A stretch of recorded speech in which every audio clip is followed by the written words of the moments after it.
큰 예언자가 나타나셨네. 하느님이 당신 백성을 찾아오셨네. 주님께서 여러분과 함께 또한 사제의 영과 함께 요한이 전한 거룩한 복음입니다. 주님 영광 받으소서.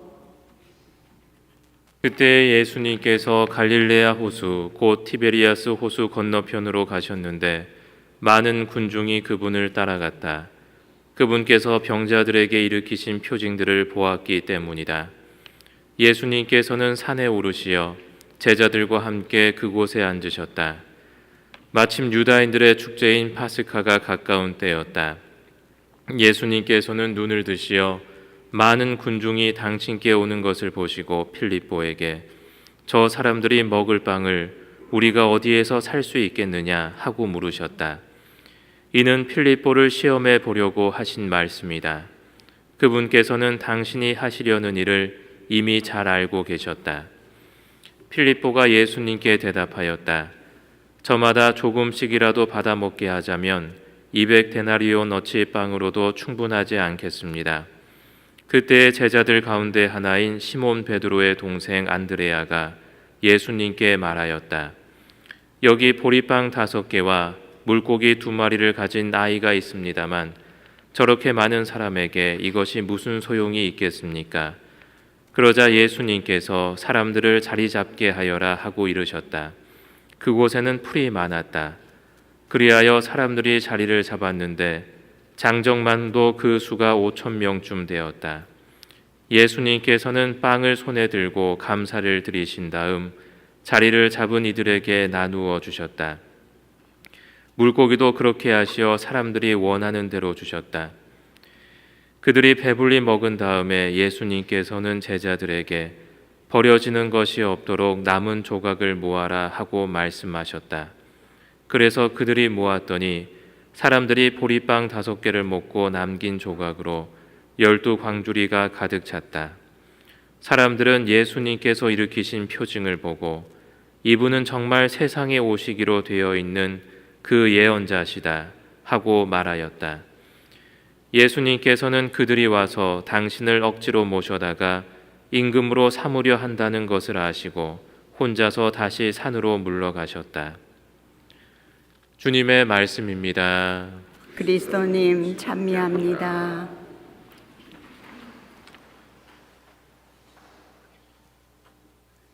평화를 빕니다. 평화를 빕니다. 오늘도 우리 신자 여러분들과 같이 미사를 드리게 되어서 기쁘게 생각합니다. 근데 거짓말입니다. 기쁘지 않습니다. 우리 신자분들 생각하기에 신앙과 현실이 우리가 믿는 신앙, 믿음과 현실이 많은 차이가 있는지 모르겠습니다. 그런데 제가 생각하기에는 우리가 가진 신앙을 가지고 또 우리 삶을 살아가는 것이 좀 힘든 일이 아닌가. 그렇게 또 어떤 사람들은 종교와 신앙이 아무런 쓸모가 없다라고 말하는 사람들도 많이 있죠. 사실 맞는 말입니다. 우리 종교가 없더라도 먹고 사는데 아무런 지장이 없고 오히려 우리가 신앙을 가짐으로써 조금 살기가 힘들지 않은가. 또 죄짓지 않고 살려고 이제 노력하니까 이제 좀 힘든 것 같고, 그래서 신앙이 없어져도 살아가는데 우리가 이 세상을 살아가는 데는 아무런 문제가 없다는 것이죠. 저한테는 좀 문제가 되겠죠. 저 이제 실업자 되니까. 그래서 어떻게 보면 우리 몸에 있는 맹장보다도 이 종교가, 우리 신앙이 못한 것처럼 보이기도 합니다. 맹장 떼내도 살 수 있는데 종교도 떼내도 문제 없이 또 살게 되고, 우리 신앙인들의 삶도 봐도 마찬가지죠. 코로나 때 안 나오게 되다 보니까 또 너무 편하다는 사람들도 많이 계시고 그렇습니다. 그래서 하느님을 믿는다고 말하지만 신앙을 삶으로 살아내지 못해서 괴로워하는 분들도 많이 계시고 또 너무 부담스럽다는 거죠. 예수님이 착하게 살아라, 또 회개하라 그런 말씀을 하다 보니까 내가 그렇게 이제 살라 그러면 많은 희생도 해야 되고 노력도 해야 되는데 어떻게 그렇게 힘든 일을 할 수 있을까 하면서 걱정하시는 분들도 계시고, 그래서 사실은 미사 때만 참석해서 기도를 드리고 성당문을 나가는 순간에 다시 또 신앙과 삶이 분리된 채로 그렇게 살아가는 모습도 많이 보이고, 그렇게 될 때 이제 우리가 신앙에서 얻는 기쁨이 없다는 것이죠. 기쁨이 없고 감동도 없고, 비록 힘들지만 신앙을 가지고 그렇게 실천하면서 살아가면 그래도 우리에게 무엇인가가 느껴지고 하는 것이 있지만, 죽은 신앙의 모습으로 살아갈 때 우리의 마음이 메마르게 되고 그렇게 되는 것 같습니다. 그래서 저는 오늘 복음을 보면서 우리의 신앙과 현실 그런 관계를 묵상해 보게 되는 것 같아요. 그래서 복음에 보이는 이 제자들의 모습이 우리들이 생각하는 것과 비슷하다는 것이죠. 군중을 먹일 빵을 어디서 살 수 있겠느냐라고 예수님은 이미 자신이 할 일을 알고 있지만 필리포를 시험하려고 제자를 시험하려고 이렇게 질문을 하셨다는 것이죠. 그런데 이 질문에 대한 답이 어떻게 되겠습니까? 만약에 믿음이 있는 사람이라면 뭐라고 대답을 하게 될까? 예수님이 바라는 정답은 무엇일까라는 것을 정답이 있는지 없는지는 모르겠지만 저는 잘 모르겠어요. 어떤 얘기를 해야지 과연 답이 제대로 된 예수님이 원하시는 대답이 되는 것인지. 하지만 예수님이 물으시는 것은 되게 현실적인 질문이시죠. 군중을 먹일 빵을 어디서 살 수 있겠냐? 그러면 이 우리가 집중하는 부분이 어디서라는 부분에 집중을 해가지고 과연 어디서 살 수 있을까? 그걸 또 생각을 하게 되겠죠. 여기 유명한 어떤 빵집이 생각날 수도 있고, 그래서 이 현실적인 질문에 대해서 필리포는 현실적으로 생각을 합니다. 빵을 사는데 빵을 어디서 사는 것뿐만이 아니라 과연 빵을 사는데 과연 얼마나 돈이 들고 또 그 많은 양을 5천 명 넘는 사람들을 먹을 양을 어디서 과연 살 수가 있을까 생각을 하고 하는 것이죠. 그래서 필리포 같은 스타일은 좀 생각이 많고 좀 계획적인 그러한 스타일. 하지만 결론은 불가능하다라는 결론을 내겠죠. 그리고 안드레아는 어떻습니까? 안드레아는 좀 행동력이 있는 것 같아요. 이미 예수님께서 질문을 하는 순간에 좀 자기보다 좀 약한 만만한 상대가 가진 그 어린아이 빵 5개, 물고기 2마리를 마치 자기 주머니에 있는 것처럼 생각을 하면서 이제 대답을 합니다. 하지만 안드레아가 내린 결론도 그것으로 군중들을 먹이는 것은 불가능하다라고 이제 이야기를 하는 것이죠. 그래서 예수님께서 말씀하시는 어떤 그러한 방법과 이 두 사람이 생각하는 방법은 다르다는 것입니다. 두 사람 다 믿음이 이제 현실에서 어떻게 작용하는가 하는 것들을 생각을 하지 못한다는 것이죠.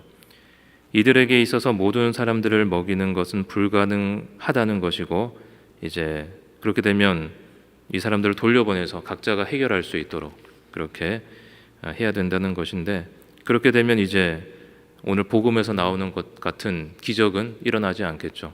각자 이제 누군가는 가지고 있는 빵을 먹을 것이고, 또 누군가는 굶게 될 것이고, 또 누군가는 또 가지고 있는 사람 거 뺏어다가 또 배를 불리고, 그렇게 되면 오늘의 복음처럼 아름다운 이야기는 우리에게 전해지지 않았겠죠.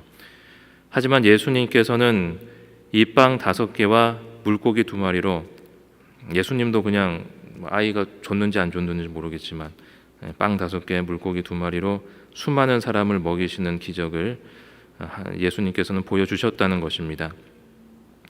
이 기적이 에서 생각해 볼 것이 바로 우리의 현실 그리고 우리의 믿음이 어떻게 우리의 삶을 풍요롭게 하는 것인가. 그것이 단순히 따로 떨어진 것이 아니라 공존할 수 있음을, 그리고 공존하고 있음을 보여준다는 것이죠. 믿음이 단순한 부르짖음이 아니라 이 현실에서 어떻게 작용할 수 있는 것인가 하는 것들을 우리가 생각하게 한다는 것입니다. 빵이란 것이 우리가 살아가는데 꼭 필요한 것이고, 또 예수님은 어떠십니까? 바로 이러한 빵의 모습으로서 우리에게 오셨습니다. 이러한 것들이 우리에게 많은 생각할 거리를 주는 것이죠. 신앙과 현실이 다른 차원의 영역이 아니라 바로 빵이라는 그러한 매개체로서 같은 영역 안에 존재한다는 것을 우리에게 말해주는 것은 아닌가 생각됩니다. 물론 우리가 미사 때 거행하는 성체성사의 풍요로움을 전해주는 것이기도 하겠지만, 바로 이 신앙과 우리의 현실이 어떻게 결합하고 있는가 하는 것을 이 빵이라는 매개체를 통해서 우리에게 전해주는 것 같습니다.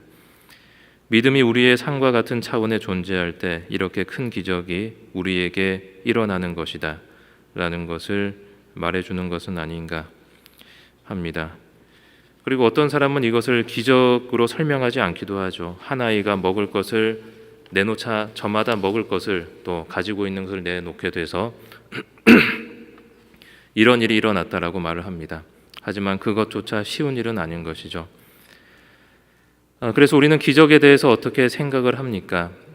기적에 대해서 우리가 생각하는 것은 수동적인 어떤 그러한 것 같아요. 기적이 일어나기만을 바란다는 것이죠. 왜냐하면 하느님이 일으키시는 것이 기적이라고 생각하기 때문입니다. 하지만 하느님은 우리를 통해서 활동을 하시고, 오늘 이 독서에 나오는 것처럼 만물의 아버지이신 하느님도 한 분이시고, 그분은 만물 위에 만물을 통하여 만물 안에, 특히 우리 인간 안에 삼위일체의 모습으로 계신다는 것이죠. 그래서 우리는 기적이 일어나기를 기다리는 사람이 아니라 기적을 만드는 사람이 되어야 한다는 것입니다. 사실 여기 존재하는 우리 자신이 기적이고, 그리고 한 아이가 건넨 그 빵 5개가 큰 기적을 일으켰다는 것입니다. 그래서 우리는 신앙에 있어서도 우리는 수동적인 사람이 아닌가 하는 것을 생각해 보아야 합니다. 지금 이 세상은 기적이 실종된 세상입니다. 아무도 자신을 기적을 일으키는 사람이라고 생각하지 않기 때문입니다. 하지만 모든 그리스도인은 기적을 일으키는 사람이 되어야 합니다. 바로 우리의 삶의 현실에서. 하지만 그것이 쉬운 일이 아니죠. 예수님을 따르는 것이 쉬운 일이 아니고 힘든 일입니다. 하지만 십자가를 지고 걸어가신 예수님을 버리고 도망갔던 제자들이 다시 예수님을 따르게 되고 하는 것이죠. 예수님처럼 자신의 십자가를 지고 순교합니다. 어떻게 제자들은 변하게 되었을까 생각해 보는 것이죠. 그리고 그 변화가 우리 신앙인의 삶에 있어야 한다는 것입니다. 우리가 고민하는 문제들, 어떻게 하면 우리가 먹을 빵을 마련할까? 어떻게 하면 우리는 살 수 있을까? 보다 더 잘 살 수 있을까에 대해서 우리는 많은 고민을 하게 되고, 그리고 이런 고민들이 사실은 신앙 안에서 이런 또 고민들을 해보게 되면 이런 고민들이 신앙 안에서 어떻게 풍요로워질 수 있는가 하는 것을 오늘 복음은 생각하게 한다는 것이죠.